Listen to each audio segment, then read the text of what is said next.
தேவனுடைய பரிசுத்த நாமத்திற்கு மகிமை உண்டாவதாக. ஜெபம் செய்வோம்.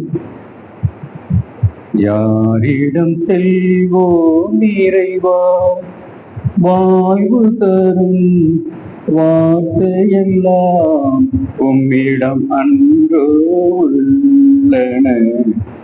யாரிடம் செல்வோம் இறைவா. ஆமாண்டவரே, நாங்கள் யாரிடத்தில் செல்லுவோம்? ஜீவனுள்ள வார்த்தைகள் உம்மிடத்தில் தான் உள்ளது என்பதை நாங்கள் விசுவாசிக்கின்றோம்.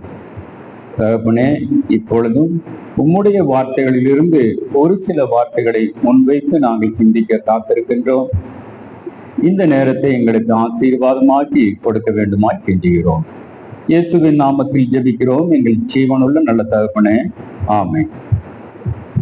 அன்புக்குரிய சகோதர சகோதரிகளே, ஆயரவர்களே, ஆண்டவராகிய இயேசு கிறிஸ்துவின் நாமத்தினாலே எங்கள் அனைவருக்கும் ஸ்தோத்திரத்தையும் நன்றியும் தெரிவித்துக் கொள்ளுகிறேன். இன்றைய நாளிலே கூட ஒரு சில மணித்துளிகள் ஆண்டவருடைய வார்த்தைகளை உங்கள் மத்தியில பகிர்ந்து கொள்ள ஆண்டவர் கொடுத்த பெரிதான கிருபைக்காக அவருடைய பரிசுத்த நாமத்திற்கு நன்றிகளை ஏறெடுக்கிறேன். வேதத்திலே ஒரு அருமையான வசனம் பாருங்க.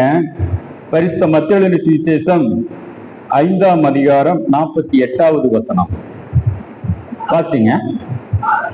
ஆகையால் பரலோகத்தில் இருக்கிற உங்கள் பிதா பூரண சர்க்குணராய் இருப்பதை போல நீங்களும் பூரண சர்க்குணராய் இருங்கள் என்று வேதம் சொல்லுகிறது. ஆண்டவர் பரிசுத்தர்.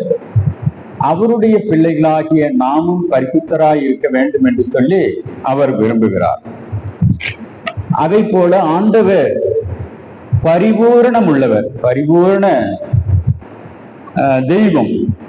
அவரை வணங்குகின்ற அவருடைய பிள்ளைகளாகிய நாமும் எந்த விதமான குறைவுகளும் இல்லாதபடி வாழ வேண்டும் என்பது அவருடைய விருப்பம். ஆனபடியினாலே கிறிஸ்துவுக்குள் அன்பான சகோதர சகோதரிகளே, இன்றைய நாளிலே குறைவுகளை நிறைவாக்குகின்றவர் இயேசு என்ற தலைப்பின் கீழாக ஒரு சில காரியங்களை நாம் சிந்திக்க இருக்கிறோம். இப்ப நம்ம இடத்துல குறைவு இல்லாதவங்க யாராவது இருக்கிறோம்னா? ஏதாவது ஒரு காரியங்களிலே குறைவு உள்ளவர்களாக இருக்கிறோம். ஒரு சில சகோதர சகோதரிகளிடத்திலே பேசும் பொழுது அவங்க சொல்றாங்க, இந்த மாதிரி குறை இருக்கிறது, இந்த மாதிரி பிரச்சனை இருக்கிறது, இந்த மாதிரி போராட்டங்கள் இருக்கிறது என்று சொல்லி அவர்கள் புலம்புகிறதை நாம் பார்க்கிறோம். யாருமே என்னை பரிபூரணமாய் ஆண்டவர் ஆசீர்வதித்திருக்கிறார் என்று சொல்லுகின்றவர்கள் அதிகமாக இல்லை. ஒரு சிலர் சொல்றாங்க, ஆனாலும் அவங்க சொல்ல முடியாத சூழ்நிலையில கூட இருக்கலாம். அப்பேற்பட்ட குறைவுகளோடு தான் இந்த நாட்களிலே நாம் வாழ்ந்து வருகிறோம். குறைவுகளை நிறைவாக்குகின்றவர் இயேசு. அவரிடத்திலே நாம் கேட்டு பெற்றுக்கொள்ள இந்த நாட்களிலே ஒரு சில வசனங்கள் எப்படியெல்லாம் அந்த நாட்கள்ல ஆண்டவரிடத்துல கேட்டு ஆசீர்வாதத்தை பெற்றுக்கொண்டாங்க என்பதை குறித்து நாம் சிந்திக்க இருக்கிறோம். இப்ப பாருங்க, ஒரு தொழுநோயாளி, ஒரு குஷ்ரோகமுள்ள ஒரு மனுஷன் ஆண்டவரிடத்திலே போய், ஆண்டவரே எனக்கு சுகம் கொடுங்க அப்படின்னு கேட்ட பொழுது ஒரு நொடி பொழுதிலே சுகத்தை அந்த தொழுநோயாளிக்கு கொடுக்கிறதை நாம் பார்க்கிறோம். கிறிஸ்துவுக்குள் அன்பான சகோதர சகோதரிகளே, ஆண்டவரால் கூடாத காரியம் ஒன்றுமே இல்லை என்று நாம் பார்க்கிறோம். இப்ப ஆண்டவர் ஒவ்வொரு மனிதனிடத்திலும் ஒரு வேண்டுதல் வைக்கும் பொழுது அவர் கேட்கின்ற கேள்வி என்ன என்று சொன்னால், நீ விசுவாசிக்கிறாயா என்று கேட்கிறார். ஐயா, நான் விசுவாசிக்கிறேன், நீங்க இந்த அற்புதத்தை, இந்த ஆசீர்வாதத்தை எனக்கு கொடுப்பீர் என்று நான் விசுவாசிக்கிறேன் என்று சொன்ன பொழுது உடனடியாக அந்த மனிதனுக்கு அப்பேற்பட்ட ஆசீர்வாதத்தை கொடுப்பதை நாம் வேதத்திலே பார்க்கிறோம். நாமும் ஆண்டவரிடத்திலே கேட்பதற்கு முன்பதாக ஆண்டவர் அதை செய்வார் என்று முழுமையான விசுவாசம் அவரிடத்திலே வைக்க வேண்டும் என்று சொல்லி வேதம் சொல்லுகிறது. இப்ப பாருங்க, 4 பேர் முடக்குவாதம் உள்ள ஒரு மனுஷனை 4 பேர் கட்டில தூக்கி கொண்டு வராங்க. ஆண்டவர் அங்கு பிரசங்கம் செய்து கொண்டு இருக்கிறார். ஏராளமான ஜனக்கூட்டம். நேரடியாக உள்ளே கொண்டு வந்து அந்த கட்டில வைக்க முடியாத சூழ்நிலையிலே அவங்க அந்த வீட்டினுடைய மேற்கூரையை பிரித்து உள்ளே இறக்கி ஆண்டவரிடத்திலே அந்த மனிதனை கொண்டு வருகிறார்கள். பாருங்க, அவங்க விசுவாசத்தை கண்டு ஆண்டவர் ஆச்சரியப்படுகிறார். அந்த மனுஷனிடத்துல இருந்த காரியம் என்னன்னா பாவத்து நிமித்தம் அப்பேற்பட்ட ஒரு நோய் அந்த மனிதனுக்கு வந்திருக்கிறது. உடனே அந்த மனிதனை ஆண்டவர் அவங்க விசுவாசத்தை முன்வைத்து விடுதலை கொடுத்ததாக வேதம் நமக்கு அழகாக சொல்லுகிறது. பாருங்க, எப்பேற்பட்ட குறைவுகள் இருந்தாலும் ஆண்டவர் அந்த குறைவு எல்லாம் நிறைவாக்க சித்தம் உள்ளவராய் இருக்கிறார். அதே போல பாருங்க, 12 ஆண்டுகளாக பெரும்பாடுள்ள ஸ்திரீ பலவிதமான மருத்துவம் பார்த்தும் பல பணங்களை செலவு செய்தும் அந்த ஸ்திரீக்கு சுகம் கிடைக்கவில்லை. பாருங்க, அந்த அம்மா ஒரு முடிவு பண்ணாங்க, ஆண்டவரை பார்க்க வேண்டும், அவருடைய ஆடையை தொட வேண்டும், அப்பொழுது எனக்கு சுகம் கிடைக்கும் என்று சொல்லி அந்த அம்மா நம்பி விசுவாச்சாங்க. ஆண்டவருடைய ஆடையை தொட்டாங்க, சுகம் கிடைத்தது என்று சொல்லி வேதம் சொல்லுகிறது. குறைவுகளை நிறைவாக்குகின்றவர், அது எப்பேற்பட்ட குறைவாய் இருந்தாலும் சுகம் கொடுக்கின்றவர், ஆசீர்வாதத்தை கொடுக்கின்றவர் நம்முடைய ஆண்டவர் என்று நாம் பார்க்கிறோம். ஒரு முறை ஆண்டவர் தொழுகை கூடத்துக்கு செல்லுகிறார். அங்கு 18 வருடமாக கூனியாய் இருந்த ஒரு ஸ்திரீக்கு விடுதலை கொடுக்கிறதை பார்க்கிறோம். பாருங்க, அப்பேற்பட்ட வாழ்வை பெற்றவங்க சுகம் பெற்ற உடனே எவ்வளவு ஒரு சந்தோஷப்பட்டிருப்பாங்க. நினைத்து பாருங்க, ஆண்டவர் அப்படித்தாங்க நம்மை சந்தோஷப்படுத்தி அவர் சந்தோஷப்படுகிறவராய் இருக்கிறார். அதுக்கு அடுத்தபடியா பாருங்க, பெதெஸ்தா குளத்தின் அருகே 38 ஆண்டு காலமாக நோயின் படுக்கையில் இருந்த ஒரு மனிதனை கண்டு ஆண்டவர் விடுதலை கொடுக்கிறார். பாருங்க, அன்பான சகோதர சகோதரிகளே, அந்த மனிதன் அந்த இடத்தை விட்டு எங்கேயுமே போகல. பாருங்க, அங்கேயே இருந்து இருக்கிறாரு. ஆனபடியினாலதான் விடுதலை கிடைச்சிருக்குது. பாருங்க, ஒரு விசுவாசத்தோடு நம்பிக்கையோடு எனக்கும் எப்பாவது ஒரு நாள் விடுதலை கிடைக்கும் என்று சொல்லி நம்பி அந்த மனுஷன் அங்க இருந்தாரு, கிடைச்சது. பாருங்க, விடுதலை.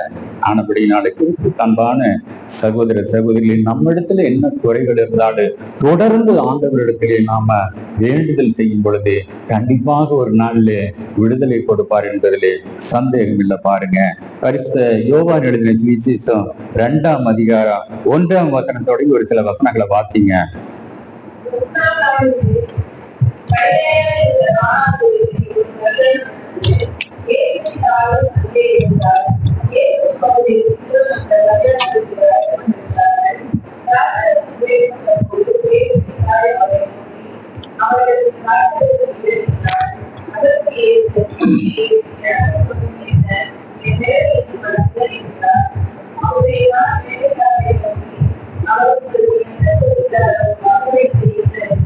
போதுங்க கிறிஸ்துவுக்குள் அன்பான சகோதர சகோதரி, இங்க ஒரு சம்பவம் நடக்கிறது. அதாவது ஆண்டவருடைய முதலாவது அற்புதம் நடக்கின்ற ஒரு இடம், ஒரு திருமண கூடம். அங்கு உணவு பற்றாக்குறை, திராட்சரசம் பற்றாக்குறை. இப்ப நம்மெல்லாம் ஒரு திருமணம் வைக்கிறோம் என்று சொன்னால் உணவு பற்றாக்குறை ஆகிவிட்டா எவ்வளவு சிரமப்படுவோம். எப்பேற்பட்ட ஒரு ஒரு மன சோர்வு நமக்கு வரும் பாருங்க. அப்பேற்பட்ட சூழ்நிலை அங்க நடக்குது. அங்க திராட்சரசம் குறைவுபட்டதை ஆண்டவருடைய தாயார் அறிந்து ஆண்டவரத்துல போய் சொல்றாங்க. அதற்கு அடுத்தபடியாக அந்த பணியாட்கள் இடத்துல என்ன சொல்றாங்கன்னா, அவர் என்ன சொல்லுகிறாரோ அதன்படி செய்யுங்கள். இப்ப எதற்காக நான் இந்த சம்பவத்தை சொல்லுகிறேன் என்று சொன்னால், ஆண்டவர் நமக்கு என்ன சொல்லுகிறாரோ அதன்படி செய்யும் பொழுது கண்டிப்பாக ஆசீர்வாதம் கிடைக்குங்க. இப்ப ஆண்டவர் நமக்கு என்ன சொல்றாரு? வேதத்தின் பிரகாரமாக ஆண்டவருடைய வார்த்தைகள் நமக்கு கரங்களிலே கொடுக்கப்பட்டிருக்கிறது. அந்த வார்த்தைகள் தான் ஆண்டவர் நமக்கு சொல்லுகின்ற ஆலோசனைகள். அதை படிக்கும் பொழுது அதை நாம் அதன்படி நடக்க நம்மை அர்ப்பணம் செய்யணும். பாருங்க, அப்போ ஆண்டவர் என்ன சொல்லுகிறாரோ அதன்படி செய்யுங்கள் என்று சொல்லி அங்கு வேலைக்காரர் எல்லாம் அதன்படி செஞ்சாங்க. அவர் என்ன சொல்லுகிறாரோ அதன்படி செஞ்சாங்க. 6 கச்சாடி நிறைய தண்ணீரை நிரப்புங்கள்னு சொன்னாங்க. அந்த பணியாட்கள் நிரப்புனாங்க. மொண்டு பந்தி விசாரிப்புக்காரர்களை கொடுங்கன்னு சொன்னாங்க. அதுக்கு அவங்க கீழ்ப்படிந்தாங்க. ஏன்னா திராட்சரசம் பரிமாறப்படணும், ஆனா தண்ணீரை நிரப்ப சொன்னாரு, தண்ணீரை மொண்டு பரிமாற சொல்றாரு அப்படின்னு சொல்லி அவங்க எந்த விதமான கேள்வியோ எந்த விதமான வேறு விதமான பேச்சுக்களோ அவங்க பேசல பாருங்க. ஆண்டவர் சொன்னதற்கு கீழ்ப்படிந்தாங்க. அதன் பிரகாரம் அவங்க மிகப்பெரிய ஆசீர்வாதத்தையும் சந்தோஷத்தையும் பெற்றுக்கொண்டாங்கன்னு நாம பார்க்கிறோம். ஆனபடியினாலே கிறிஸ்துவுக்கு அன்பான சகோதர சகோதரிகளே, வேதம் என்ன சொல்லுகிறதோ அதன்படி நாம் நடக்கும் பொழுது நமக்கு எல்லையில்லா ஆசீர்வாதம் வரும் என்பதிலே எல்லளவும் சந்தேகம் இல்லை. எந்த ஒரு காரியமாயிருந்தாலும், எந்த ஒரு பிரச்சனையாயிருந்தாலும், எந்த ஒரு போராட்டமாயிருந்தாலும் ஆண்டவரிடத்திலே தொடர்ந்து விசுவாசத்தோடு நம்பிக்கையோடு கேட்கும் பொழுது ஆண்டவர் நமக்கு சுகத்தையும் பலத்தையும் ஆசீர்வாதத்தையும் நாம் கேட்கின்ற விண்ணப்பங்களுக்கு பதிலையும் கொடுப்பார் என்பதிலே சந்தேகம் இல்லை. பாருங்க, இப்ப பாருங்க, மார்த்தாள் மரியாள் வீட்டு ஒரு சம்பவம் நடக்குது. லாசரு மரித்து போய்விட்டார். ஆண்டவர் அந்த குடும்பத்தோடு மிக அந்யோன்யமாய் இருந்தாரு. அங்கு போகும்போதெல்லாம் அந்த இல்லத்திலே அவர் தங்குவார். அந்த வேதத்தினுடைய காரியங்களை குறித்து அங்கு பேசுவார். அப்பேற்பட்ட ஒரு நல்ல ஒரு தொடர்புள்ள குடும்பத்திலே லாசரு என்ற ஒரு சகோதரன் இறந்து விட்டார். இறந்து 4 நாட்கள் ஆகிறது. ஆண்டவர் அங்கு போறார், அந்த தகவலை சொல்றாங்க. உடனே அங்க என்ன பண்றாரு ஆண்டவர்? அந்த கல்லறைக்கு சென்று அந்த கல்லை புரட்டி போடுங்கள் என்று சொல்லுகிறார். அப்பொழுது மார்த்தாள் சொல்றாங்க, 4 நாள் ஆகிவிட்டது மரித்து, நாற்றம் எடுக்குமே என்று சொன்ன பொழுது ஆண்டவர் சொல்றாரு, நீ விசுவாசித்தால் தேவனுடைய மகிமை காண்பா என்று சொல்லி ஆண்டவர் அங்கு லாசருவே வெளியே வா என்று சொல்லி அந்த லாசருக்கு மீண்டுமாக உயிரை கொடுக்கிறதை பார்க்கிறோம். கிறிஸ்துவுக்கு அன்பான சகோதர சகோதரிகளே, ஆண்டவரிடத்திலே எதுவா இருந்தாலும் ஆண்டவரிடத்திலே சொல்ல வேண்டும். சந்தேகப்படக்கூடாது. விசுவாசத்தோடு கேட்கும் பொழுது ஆண்டவர் நமக்கு எல்லாவற்றையும் கொடுக்க அவர் சித்தமுள்ளவராக இருக்கிறார் என்று நாம் பார்க்கிறோம். இப்ப எரிகோ வழியாக ஆண்டவர் போய்கொண்டிருக்கிறார். அங்கு ஒரு பர்திமேயு என்ற ஒரு குருடன் வழியருகே நின்று கொண்டு பிச்சை கேட்டுக் கொண்டிருக்கிறான். அப்பொழுது ஆண்டவர் அந்த வழியாக வருகிறார் என்று அறிந்து, ஆண்டவரே எனக்கு சுகம் பாருங்கள் என்று சொல்லி அந்த அருமையான சகோதரன் கத்துகிறான். உடனே பக்கத்துல இருக்கிறவங்க எல்லாம் ஆண்டவர் போய்கொண்டிருக்கிறார், இயேசு போய்கொண்டிருக்கிறார், அவரை தொந்தரவு செய்ய வேண்டாம் என்று சொல்லி பலரும் சொல்லுகிறார்கள். ஆனால் அந்த மனுஷன் முதல்ல கூப்பிட்டதை விட அதிக சத்தத்தோடு, ஆண்டவரே தாவீதின் குமாரனே எனக்கு இறங்கும் என்று சொல்லி மீண்டுமாக அந்த மனுஷன் கூப்பிடுறத ஆண்டவர் அறிந்து வந்து அந்த மனுஷனுக்கு சுகத்தை கொடுத்தார் என்று நாம் பார்க்கிறோம். கிறிஸ்துவுக்கு அன்பான சகோதர சகோதரிகளே, கிறிஸ்துவ வாழ்விலே பல எதிர்ப்புகள் வரும், பல பிரச்சனைகள் வரும், பல போராட்டங்கள் வரும். ஆனாலும் நம்ம என்ன பண்ணக்கூடாது? அந்த விசுவாசத்தை விட்டு, நம்பிக்கையை விட்டு, ஆண்டவரிடத்திலே கேட்கின்ற அந்த விண்ணப்பத்தை விட்டு நம்ம கொஞ்சமும் பின்வாங்க கூடாது. பாருங்க, தொடர்ந்து கேட்டுக்கொண்டு இருந்தோம் என்று சொன்னால் ஆண்டவர் கண்டிப்பாக அப்படிப்பட்ட ஆசீர்வாதத்தை நமக்கு கொடுப்பார் என்பதிலே சந்தேகம் இல்லை. பாருங்க, ஆண்டவருக்காக காத்திருக்க வேண்டும், ஆண்டவரை நம்ப வேண்டும், ஆண்டவரை விசுவாசிக்க வேண்டும். இந்த நாட்களில் நம்ம லெந்து நாட்களில் நாம நிறைய காரியங்களை முன்வைத்து செயல்பட்டு வருவோம். இப்ப பாருங்க, நம்ம வீடுகள்ல பாத்தீங்கன்னா அசைவ உணவெல்லாம் கூட அதிகமா விரும்பி சாப்பிட மாட்டோம். அருமையான பெண்கள் எல்லாம் பூ வைக்க மாட்டீங்க. அந்த மாதிரி நம்ம நிறைய காரியங்களை இந்த லெந்து நாட்கள்ல நம்ம கடைபிடிக்க நம்ம முயற்சிகள் செய்வோம்.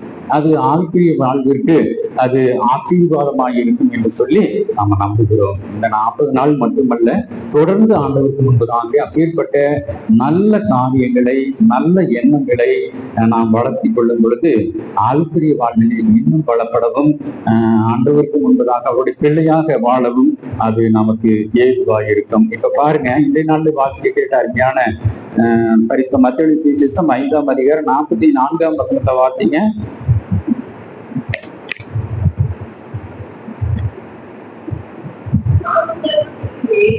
நான் உங்களுக்கு சொல்லுகிறேன், பாத்தி.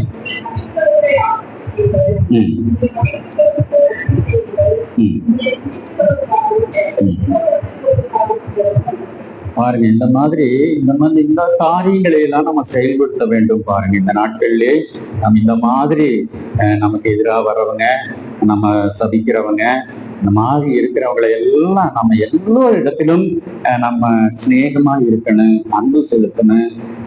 அதற்காகத்தான் இந்த மாதிரி நாட்கள் எல்லாம் நமக்கு கொடுக்கப்பட்டிருக்கிறது. பாருங்க, இந்த லெபு நாட்கள்லாம் நம்மை நாமே ஆண்டவருக்கு முன்பதாக பரிசுத்தமாக்கிக் கொள்ள, ஆத்திரிய வாழ்வியலில் நம்மை சரிபடுத்திக் கொள்ள இப்பேற்பட்ட நாட்கள் நமக்கு கொடுக்கப்பட்டிருக்கிறது. ஆனபடினாலே விசுவாசத்தோடு நம்பிக்கையோடு என்ன பிரச்சனைகள், என்ன போராட்டங்கள் இருந்தாலும் ஆண்டவரத்திலே சொல்லி நாம் மன்னித்து பெற்றுக்கொண்டு விசுவாசத்தோடு நம்பிக்கையோடு வாழ்வோம். ஆண்டவர் தாமே ஆசீர்வதிப்பாராக. ஆமென்.